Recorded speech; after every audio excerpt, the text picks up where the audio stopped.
Being able to admit you're wrong is important, but so is being able to stand up for yourself when you're right. Susie Casson, an American artist, writer, poet, and philosopher. She also stated, stand up for what is right, even if you're standing alone.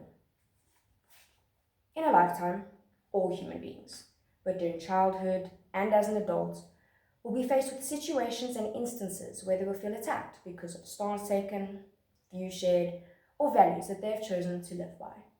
These could even be based on culture, religion, or sexual orientation.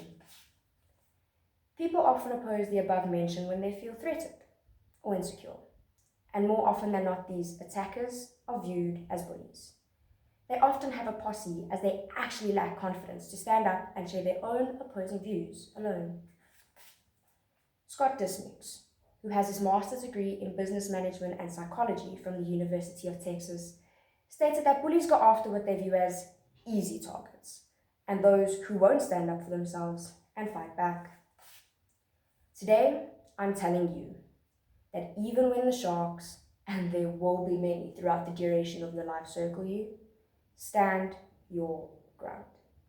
Do it with confidence, courage, and conviction. Stay true to your beliefs, even if they are unpopular. Understanding that doing so may often result in the possibility of you standing alone. And that is okay.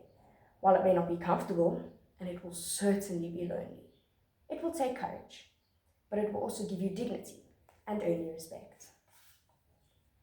Conflict may be par for the course. However, assert your boundaries. Do not become a people pleaser simply because it is the easier way out to avoid uncomfortable conflict.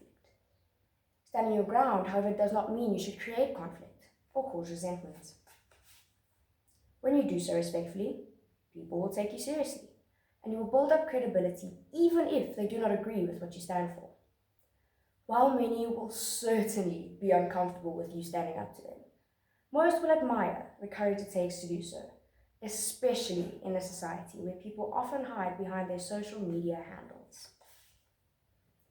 One example of a serious act of courage to stand up for what one believes in was when the Take a Knee movement against police brutality and discrimination took the world by a storm. South African Proteas cricket player Quinton de Kock refused to take a knee due to personal beliefs, even after being ordered to do so by high-ranking government officials. This caused him to withdraw from a crucial Super 20 match where he would have proudly represented his country. He stood by his beliefs and convictions on the matter, and although he was lambasted for it, he gained respect for not being intimidated into going against his own beliefs. Abraham Lincoln is another example of an extremely prominent person who received immense amounts of criticism during the Civil War era. However, was respected for his leadership skills, sense of integrity, and strong principles which he carried out all throughout his time of leadership. While you have to stay true to your word and actively live this out, it is important to always think before you speak and act, because there are consequences to everything you do and say. It is important to pick your battles, know when to stop, and keep quiet. When required, take your time to respond, digest, think, and give a truthful and thoughtfully considered response. Winston Churchill was one of the most important prime ministers in world history. He had the ability to make bold decisions which were often made with great resistance. He understood that in a leadership role, it wasn't a popularity contest. However, it was about making the right decisions that was best for his country.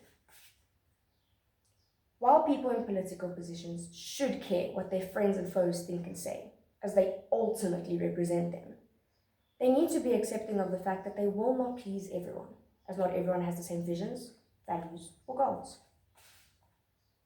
When challenged with negative opposition by people viewed as sharks, firstly, speak with authority, especially when you are nervous.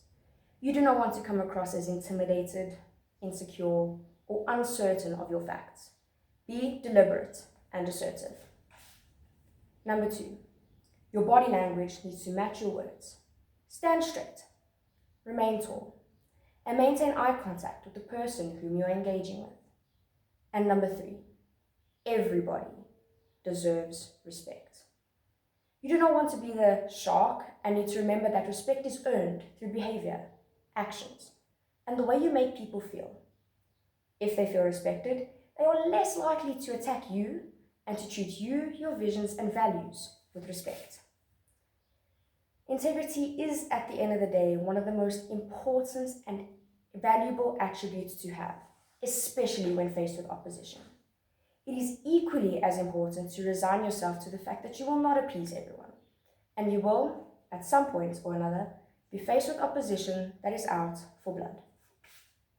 Churchill once said, "An appeaser is someone who feeds a crocodile in hopes to be eaten last." My advice to you is simple.